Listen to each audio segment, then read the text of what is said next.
Hello everyone, কেমন আছেন সবাই? আমার লক্ষ্মীর সংসারে আপনাদের স্বাগত জানাচ্ছি। আশা করছি আমার এই ভিডিওটি আপনারা যে যেখান থেকে দেখছেন সকলেই ভালো আছেন, সুস্থ আছেন এবং আমরাও সকলে খুব ভালো আছি। তো আজকে যেহেতু বৃহস্পতিবার, আমার মা লক্ষ্মীকে আমি যখন নতুন কিনেছিলাম, তো তারপরে আর স্নান করানো হয়নি। যেহেতু প্রতিষ্ঠা ঠাকুর, তাই আমি বেদি থেকে খুব একটা নামাই না। তো আজকে স্নান করে নিয়েছি, কারণ হচ্ছে মায়ের মুখটা একটু কালচে ভাব এসে গেছে।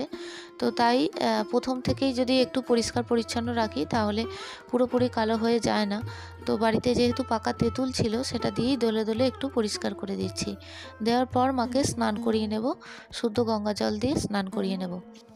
তো মা লক্ষ্মীকে স্নান করাবার পর আজকে নতুন বস্ত্রে মাকে সাজাবো, কারণ মায়ের ওই যে শাড়িটা পরিয়েছিলাম ব্লু রঙের এবং রূপোর গয়না দিয়ে সাজানো ছিল, তো রূপোর গয়নাগুলো খুলে দিয়েছিলাম। আজকে আমি গোল্ড অর্নামেন্টস দিয়ে সাজাবো, কারণ রূপোর গয়নাটা তুলে রাখবো। আর রূপোর গয়নাগুলো জানেন, একটু সোনার জল ছড়িয়ে নেব, কারণ আমার ইচ্ছা আছে এবছরে আমি লক্ষ্মী পুজোর দিন সোনার ওই জল চড়ানো রূপোর গয়নাগুলো পরাবো। তো আমার মা লক্ষ্মীকে নতুন বস্ত্রে এবং নতুন গয়নাতে কেমন লাগছে তা আপনারা অবশ্যই জানাবেন। আর এই মুহূর্তে যারা আমার ভিডিওটি দেখছেন, ভিডিওটি ভালো লাগলে একটা লাইক করে দেবেন।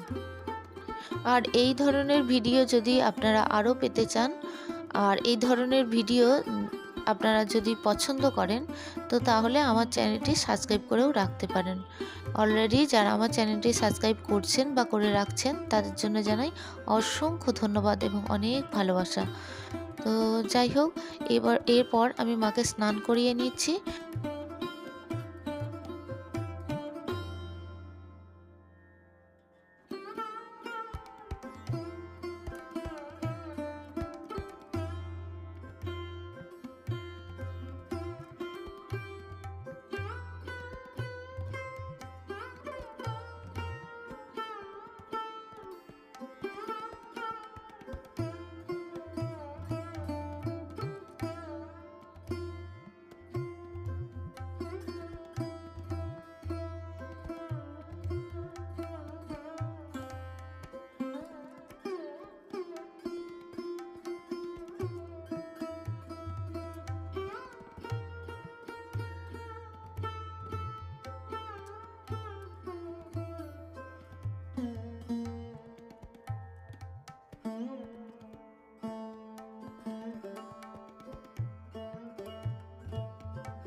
মাকে স্নান করাবার পর আমি ভালো করে মুছিয়ে দিলাম এবং মোছানোর পরে নতুন শাড়ি নিয়েছি। তো এটা আমি রেডি করে রেখেছিলাম, মেশিনে বসে ভালো করে কাটিং করে আমি মায়ের হাইট অনুযায়ী শাড়িটা আমি রেডি করে রেখেছিলাম। তো সেই শাড়িটাই পরাচ্ছি।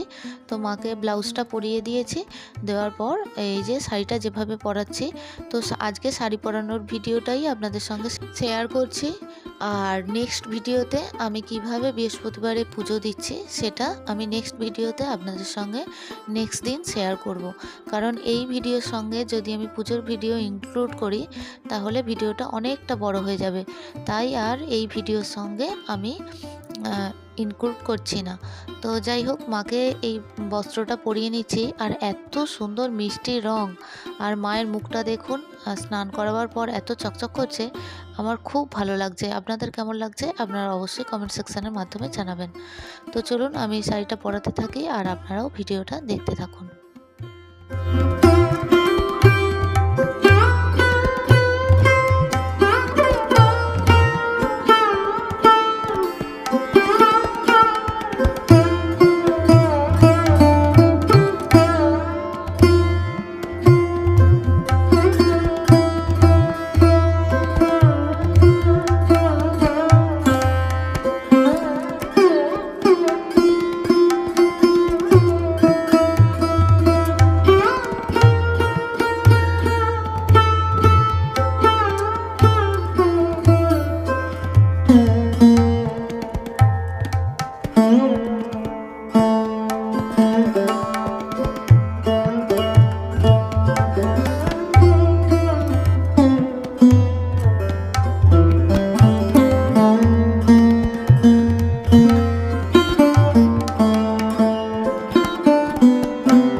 আজকের ভিডিওটি এই পর্যন্তই রাখছি। দেখা হচ্ছে আপনাদের সঙ্গে পরবর্তী ভিডিওতে। ততক্ষণের জন্য আপনারা সবাই ভালো থাকবেন। আর বৃহস্পতিবারের ভিডিও নিয়ে নেক্সট দিন কিন্তু হাজির হয়ে যাব। আজকের মতো টাটা।